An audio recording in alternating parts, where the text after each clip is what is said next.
کے 21वें बाब की 16वीं आयत में और फिर इस्तिश्ना की किताब के 24वें बाब की 7वीं आयत में इसका जिक्र पढ़ते हैं।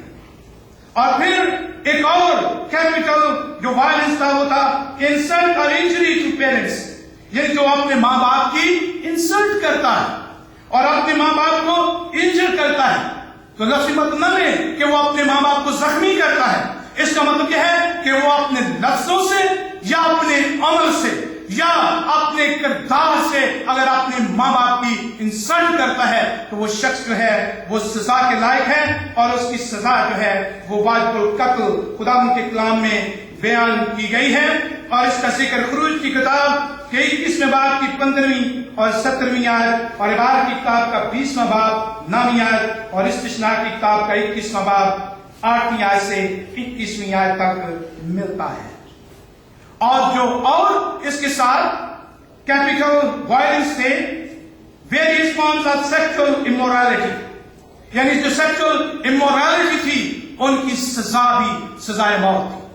और अजीजों, बाइबल मुकद्दस के चंद हिस्से अगर आप पढ़ेंगे और मैं आपसे गुजारिश करूंगा कि इन हवालों को नोट करें और आप अपने घर जाकर पढ़ें। इबारत की किताब का 18वां बाब 6वीं आयत से 18वीं आयत तक, 20वां बाब 14वीं आयत और इस्तिश्ना की किताब का 27वां बाब 20वीं आयत से 23वीं आयत तक। तो इन आयत में आपको इन बाइबल मुकद्दस के हिस्सों में आपको जिक्र मिलेगा कि सेक्सुअल इमोरालिटी की सजा जो है वो सजाए मौत की, और उसका जिक्र आपको इन हिस्सों में मिलता है। Various religious and ritual offences, यानी बहुत सारे जो मजहबी और फिर रसूमात थी, अगर उनको ऑफेंस किया जाता था, उनकी पासदारी नहीं की जाती थी तो फिर भी सजाए मौत थी। और अगर आप इस बात को सीखें कि ये वेरियस रिलीजियस रिचुअल क्या थी, तो पहली बात यह है कि विचक्राफ्ट एंड मैजिक। और आप जानते हैं कि खुदाई कद्दूस ने बनी इसराइल को यह हुक्म दिया था कि जब तुम उस मुल्क में पहुंच जाओगे जो मुल्क मैं तुम्हें और तुम्हारी औलाद को, तुम्हारी नस्ल को मेराज के तौर पर देने वाला हूं, वहां कोई जादूगर, कोई साहिर, कोई चांद और सितारों का इल्म जानने वाला, कोई गैर बीन उस मुल्क में रहने न पाए। और उनके लिए कहा गया था कि उन्हें कत्ल कर देना। और अजीजों, हम बाइबल मुकद्दस में खुरूज की किताब का 22वां बाब और उसकी 18वीं आयत और इबारत की किताब का 20वां बाब 6वीं आयत और 27वीं आयत का जिक्र पढ़ते हैं। और इसकी सजा ये थी डेथ बाय स्टोनिंग, उन्हें संसार किया जाए। और आज भी हम खुदा के कलाम से ये बात सीखते हैं कि खुदा हरगिज़ पसंद नहीं करता कि हम जादूगरों के पीछे जाएं। हम जो सहर हैं या हम जो सितारों का इल्म जानने वाले हैं, पाम रीडर्स हैं, हम उनके पास जाएं। और बात दफा हमारे मसीही लोग भी उनके पास जाते हैं, जाकर अपनी हमारी किस्मत क्या है, तो किस्मत उनके पास है। खुदा के कलाम मुकद्दस में हम ये बात सीखते हैं, बाइबल मुकद्दस ने हमें इल्म दिया है कि हमें अच्छी किस्मत के लिए क्या करना है। अजीजों, मैं फ्राइडे को जब कंफर्मेशन क्लास से बात कर रहा था तो मैंने उनके सामने ये बात रखी कि इस्तिश्ना की किताब का मतलब है उसको दोहराया जाना, और खुदा ने बनी इसराइल के सामने ये बात दोहराई और उनसे कहा कि मैंने आज के दिन तुम्हें जिंदगी और मौत और बरकत और लानत बता दी है और आसमान और जमीन को गवाह ठहरा दिया है। खुदा ने हमें सब कुछ बता दिया है, इसके बावजूद हम जिंदा खुदा को छोड़कर हम हाथ देखने वालों के पास जाते हैं, हमारी किस्मत बता दो, और वो इस पर हमें फिर लूट देती है। और अजीजों, हम खुदा के कलाम मुकद्दस में ये बात सीखते हैं कि जो रिलीजियस और फिर जो रिलीजियस रसूमात थी उनका जब हम जिक्र करते हैं तो उनमें आइडोल्ट्री यानी बुत परस्ती बड़ी नुमाया है। यानी खुदा ने कहा कि तुमने मेरे लिए कोई तराशी हुई मूरत नहीं बनानी और ना उसके आगे सिजदा करना है। और जब मैं उस हुक्म पर बात कर रहा था तो मैंने आपके सामने ये शेयर किया कि चाहे बुत किसी मुकद्दस का क्यों ना हो, खुदा को इससे नफरत है। खुदा चाहता है कि सिर्फ उसकी इबादत और उसकी परस्तिश की जाए। और खुरूज की किताब के 22वें बाब की 20वीं आयत में, इस्तिश्ना की किताब के 13वें बाब की 6वीं आयत से 11वीं आयत तक इसका जिक्र आपको मिलता है। और इसकी सजा थी डेथ बाय स्टोनिंग, यानी उन्हें संसार किया जाए। پھر اس کے بعد یہ تھا کہ بلیسفیمی. تو بلیسفیمی یہ ہے خدا کے خلاف کچھ کہنا، خدا کی ذات کی توہین کرنا. اور ہم خدا کے کلام میں سے یہ بات سیکھتے ہیں، اس کی سزا بھی سزائے موت تھی. عبارت کی کتاب کے 24ویں باب کی 10ویں آیت سے 16ویں آیت تک آپ کو اس کا ذکر ملتا ہے. اور عزیزو، جو بات میں آگے آپ سے کہنے والا ہوں اس کو بڑے دھیان کے ساتھ سننا، کیونکہ آج کے ہمارے معاشرے میں، ہماری مسیحی کلیسیاؤں میں لوگوں کو پراپسی کرنے کا بڑا شوق ہے. اور لوگ کہتے ہیں کہ ہم پراپسی کرتے ہیں، خدا ہمارے ساتھ باتیں کرتا ہے.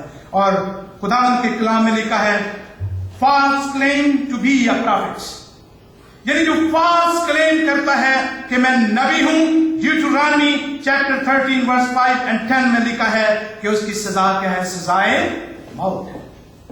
یعنی لوگ کہتے ہیں کہ ہم پروفیسی کرتے ہیں، یہ بات ہم سے خدا نے کی ہے، اور میں خدا کا اور انجیل کا خادم ہونے کے ناطے کہتا ہوں کہ اس کے بعد کسی اور پروفیسی کی ضرورت باقی رہ نہیں گئی ہے، یہ مکمل ہے. یا تو یہ کہہ دیں کہ بائبل مقدس مکمل نہیں ہے، پھر پروفیسیاں ڈھونڈتے پھریں. اور اگر یہ مکمل کتاب ہے جس کے بارے میں لکھا کہ اس پر نہ کوئی بڑھا سکتا ہے، اس میں نہ کوئی گھٹا سکتا ہے، اگر کوئی بڑھائے گا گھٹائے گا اس پر اس میں لکھی ہوئی آپ کی کیا ہوگی؟ نازل ہوگی. اگر آپ اس آیت پر یقین رکھتے ہیں تو پھر کسی اور پروفیسی کی ضرورت باقی نہیں رہی. خدا کے کلام میں لکھا ہے سب کچھ سنا دیا گیا اور سب کچھ کہہ دیا گیا ہے. اس پر یقین کریں. اور عزیزو، خداوند کے کلام مقدس میں ہم اس بات کو سیکھتے ہیں کہ اس کی سزا جو ہے وہ سزائے موت تھی، اور طریقہ کیا تھا؟ ڈیتھ بائی سٹوننگ، یعنی انہیں سنسار کیا جائے. اور عزیزو، جب آپ یرمیا کی کتاب کو پڑھتے ہیں تو یرمیا کے دور میں بھی بڑے ایسے نبی تھے، بڑے ایسے کاہن تھے جو کہتے خدا نے ہم سے یہ کہا ہے. یرمیا جو ہے وہ جھوٹ بول رہا ہے. جب آپ یرمیا کی کتاب کو، میں آپ سے گزارش کروں گا کہ آپ یرمیا کی کتاب کو بڑے غور سے اور ڈیپلی اس کو پڑھیں، اور آپ دیکھیں گے کہ کس قدر جھوٹے نبی اور جھوٹے کہنوں کی برمات تھی.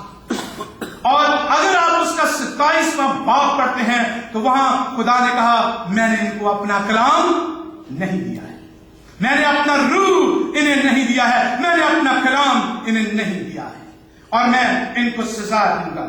اور عزیزو، ہم خدا کے کلام کی روشنی میں آج اس حقیقت کو سیکھتے ہیں کہ بائبل مقدس ایک مکمل ضابطہ حیات ہمارے ہاتھوں میں ہے، ہمیں اس پر یقین کرنا چاہیے. اور پھر لکھا ہے intrusion of an alien into a sacred place or office، یعنی دست اندازی، لوگوں کو دوسرے کے کاموں میں دخل اندازی کرنے کا بڑا شوق ہوتا ہے. لیکن بائبل مقدس نے کہا کہ دوسروں کے کاموں میں دخل اندازی نہ کرو.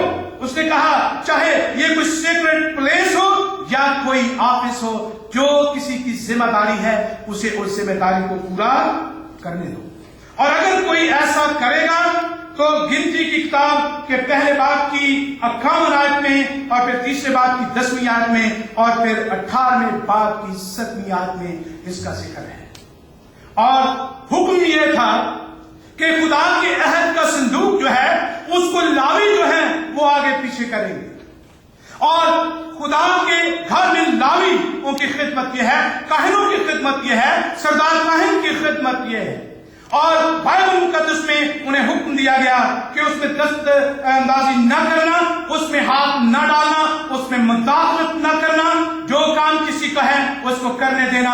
اور عزیزو، اس کی سزا بھی سنسار کیا جانا تھا. اور آپ جانتے ہیں کہ جب عہد کا صندوق جا رہا تھا اور اس پر ایک گاڑی کے اوپر رکھ کر جا رہا تھا، اور جب وہ جا رہا تھا تو وہ رستہ ہموار نہیں تھا، اور جب جو شخص جا رہے تھے ساتھ انہوں نے دیکھا اور انہوں نے کہا کہ یہ گر جائے گا، ہم اس کو سہارا دیں گے، اور وہاں لکھا ہے کہ وہ اس کے نیچے دب کر کیا ہو گئے؟ مر گئے.